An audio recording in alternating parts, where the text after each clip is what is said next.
या जन्मावर या मरणावर शतदा प्रेम करावे, शतदा प्रेम करावे. हाय हॅलो नमस्कार, स्वागत आहे तुमचं नाशिककर कोमल या मराठमोळ्या यूट्यूब चॅनलवर. बऱ्याचदा आपल्याबाबत अशा काही गोष्टी घडत असतात की ज्यांचा आपल्याला कधीही उलगडा होत नाही, ज्या गोष्टींचा आपल्याला कधीही अर्थ कळत नाही. आणि अशा काही गोष्टींचं आपल्याला खूप आश्चर्य वाटतं, विश्वास बसतोच असं नाही. पण जर अशा काही गोष्टी आपल्यासोबत घडत असतील तर ते विचार करण्यासारखं आहे. आपल्याकडे एखादं मूल जर सतत चिडचिड करत असेल किंवा मग त्याच्या शरीरावरती काही जन्मखून असेल तर ते आपल्याकडे पुनर्जन्माचे संकेत मानले जातात. आता खरंच पुनर्जन्म होतो की नाही याच्यावर तुमचा विश्वास बसणार नाही. आता हा ज्याच्या त्याच्या विश्वासाचा भाग आहे. पण मला काही कमेंट आलेल्या आहेत की ताई खरंच पुनर्जन्म असेल तर मग त्याच्यावरती काय उपाय करायचे, मुलं खूप चिडचिड करतात, मग काय उपाय करायचे, त्यांना शांत कसं करायचं. तर मंडळी, आजचा व्हिडिओ खास त्या लोकांसाठी आहे की ज्यांनी मला विचारलेलं आहे की मुलं खरंच खूप चिडचिड करतात, पुनर्जन्म झालेला आहे, नावकरी आलेला आहे, मग काय करायचं.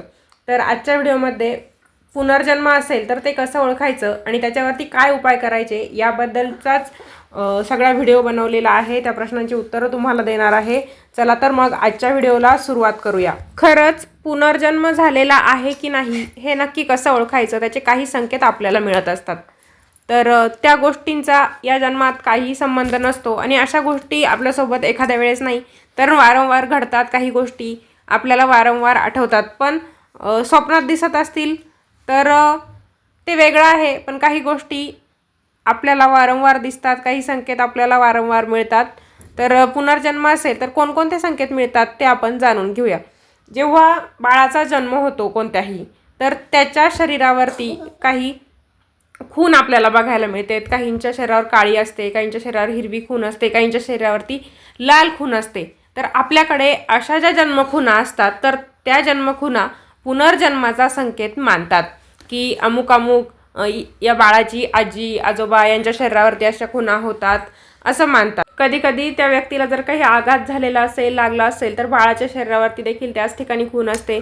कधी कधी जेव्हा व्यक्तीचा मृत्यू होतो तेव्हा तुळशीचं पान कुंकवात किंवा बुक्क्यामध्ये बुडवून शरीरावरती लावलं जातं आणि बाळाच्याही शरीरावर जर तसंच तुळशीच्या पानाची खूण आली तर त्याचा संबंध त्या व्यक्तीसोबत जोडलेला जातो की बाळ ती व्यक्ती म्हणून नावकरी जन्माला आलेला आहे. कधी कधी असं घडतं. दुसरा संकेत आपल्याला असा मिळू शकतो की एखादी अनोळखी व्यक्ती आपल्याला कुठेतरी भेटली, जिला आपण कधीही ओळखत नाही, तिचा आपला काही रिलेशन नाही, तरी त्या व्यक्तीबद्दल आपल्याला आत्मीयता वाटते. काही व्यक्तींशी आपल्याला काहीही संबंध नसतो तरी त्यांचा राग येतो, त्या व्यक्तीशी आपले खूप दृढ संबंध आहे असं वाटू लागतं. तर हे जे संकेत असतात ते पुनर्जन्माचे संकेत असतात. कारण पुनर्जन्मात त्या व्यक्तीशी तुमचं काय कनेक्शन असतं ते आपल्या आत्म्याला कळतं. याशिवाय कोणत्याही आजार नसताना सुरू झालेल्या वेदना देखील पुनर्जन्माचा संकेत मानला जातो. किंवा असा देखील आपल्याला संकेत मिळतो, तुम्हाला कधी कधी असं वाटतं की तुम्ही पृथ्वीवरचे नाही, हे तुमचं घर नाही, तर हे सुद्धा पुनर्जन्माचा संकेत आहे. कारण बऱ्याचदा पुनर्जन्म घेतलेले आत्मे पृथ्वीच्या जीवनाला कंटाळलेले असतात.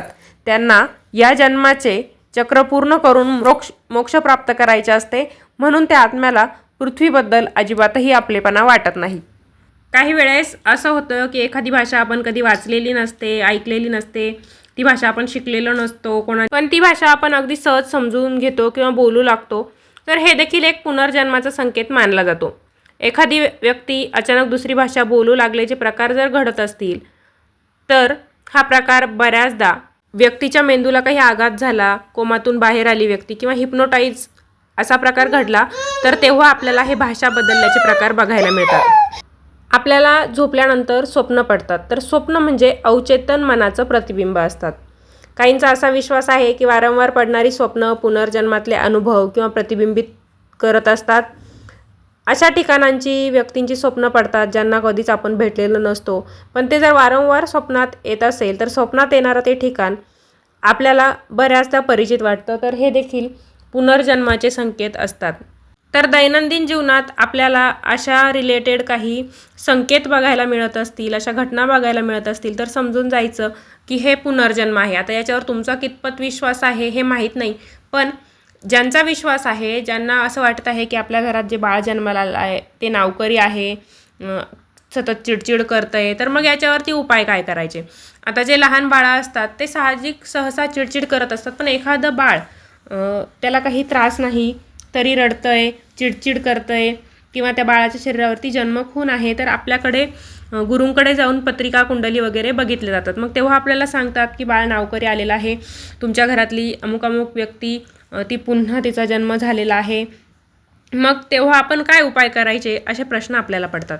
तर तेव्हा काय करायचं, आपल्याला गुरु सांगतात की अशी अशी व्यक्ती आहे, तुमची बाळाची पंजे आजी गेलेली आहे, ते नावकरी म्हणून जन्माला आलेलं आहे, किंवा XYZ व्यक्ती असेल, ते बाळ नावकरी जन्माला आलेलं आहे. मग त्या बाळाच्या नावाचा अक्षर, समजा एखादी व्यक्ती मरण पावलेली आहे, त्याचं नाव होतं कमलाबाई, किंवा मग जेंट्स असेल तर त्या व्यक्तीच्या नावावरून, तर कमलाबाई असेल तर क वरून त्या बाळाचं नाव ठेवायला सांगतात. तर तुम्ही ते नाव बाळाला भलेही रेकॉर्डला लावू नका, पण बाळाचं टोपण नाव त्या अक्षरावरून ठेवायचं असतं. त्यानंतर त्या व्यक्तीच्या नावाने बाळाचे साखरपान वाटायचे असते. आता साखरपान कसे वाटायचे ते मी तुम्हाला सांगते. साखरपान वाटायचं म्हणजे काय, तर नागवेलीची पानं असतात, ज्याला आपण खाऊचे पानं म्हणतो, ते पानं आणायचे आणि ते साखरपानं आपल्याला वाटायचे असतात. तर काय करायचं, शक्यतो नागपंचमीच्या सणाला ही साखरपानं बाळांची वाटली जातात. नागपंचमीचा सण आता जवळ आलेला आहे, तुमच्याही घरात कोणी नावकरी जन्माला आला असेल तर तेव्हा तुम्ही साखरपानं वाटा, किंवा मग नागपंचमीचा सण लांब असेल तर तुम्ही कोणत्याही एखाद्या मंगळवारच्या दिवशी, शुक्रवारच्या दिवशी हे साखरपानं वाटले तरी चालतील. 5 किंवा 7 सुवासिनी घरी बोलवायच्या, खाऊची पानं घ्यायची, नागवेलीची पानं घ्यायची, त्याच्यावरती थोडीशी साखर ठेवायची आणि ती त्या सुवासिनींना हळद कुंकू लावून वाटायची असते. प्रत्येक सुवासिनीला हळद कुंकू लावायचं. आता समजा ती जी व्यक्ती गेलेली असेल त्याचं नाव तुम्ही सांगायचं आहे. गेलेल्या व्यक्तीचं नाव जर कमलाबाई असेल आणि ती जी तुमच्या घरात बाळ आलेलं आहे त्या व्यक्तीचं नाव तुम्ही, त्या बाळाचं नाव टोपण नाव कवरून ठेवायचं आहे आणि सुवासिनीला हळद कुंकू लावायचं, साखरपान द्यायचं आणि त्यासोबत कमलाबाई असं म्हणायचं आहे, कमलाबाईचा जन्म झालेला आहे असं त्या प्रत्येक सुवासिनीला सांगायचं आणि प्रत्येक सुवासिनीला हळद कुंकू लावून ते साखरपान वाटायचं आहे.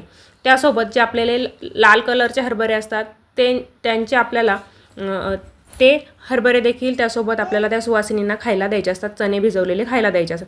त्यासाठी चणे भिजवून ठेवायचे, कुकरला शिट्ट्या काढून घ्यायच्या आणि थोडेसे तेला मिठात फ्राय करून त्या सुवासिनींना एक नाश्ता म्हणून ते खाऊची पानं वाटलं, जेव्हा साखरपानं आपण वाटतो तेव्हा त्या सुवासिनींना ते हरभरे देखील आपण खायला द्यायचे असतात. तर अशा पद्धतीने घरात जर नावकरी बाळ जन्माला आला असेल तर साखरपानं वाटली जातात, किंवा मग आपल्याला गुरु काही शांत्या सांगतात, त्या शांत्या आपण करायच्या असतात. बाळाच्या शांत्या सांगितल्या जातात, त्या शांत्या आपण करायच्या असतात. पण ज्यांचा विश्वास नसेल त्यांनी साखरपानं वाटून बघा, नक्कीच काही दिवसांमध्येच बाळाला फरक पडतो, बाळाची चिडचिड कमी होते, किंवा मग बाळ खात पीत नसेल तर ते खायला प्यायला देखील लागतं. तर तुमच्या घरात कोणी नावकरी बाळ जन्माला आलेलं आहे की नाही ते मला कमेंटद्वारे नक्की कळवा. तुम्हाला असे काही संकेत मिळतात का की ज्याच्यावरून तुम्ही समजू शकता की आपल्या घरात कोणीतरी नावकरी जन्माला आलेला आहे, ते देखील मला कमेंटद्वारे कळवा. तर असा होता आजचा व्हिडिओ. आजच्या व्हिडिओमध्ये आपण बाळाचा खरंच पुनर्जन्म होतो का, त्याचबरोबर जर नावकरी बाळ घरात जन्माला आलेला असेल तर मग आपण काय उपाय करायचे त्यासाठी, याबद्दलची माहिती जाणून घेतलेली आहे. तुमच्या मनात काही प्रश्न असतील तर मला कमेंटद्वारे नक्की विचारा.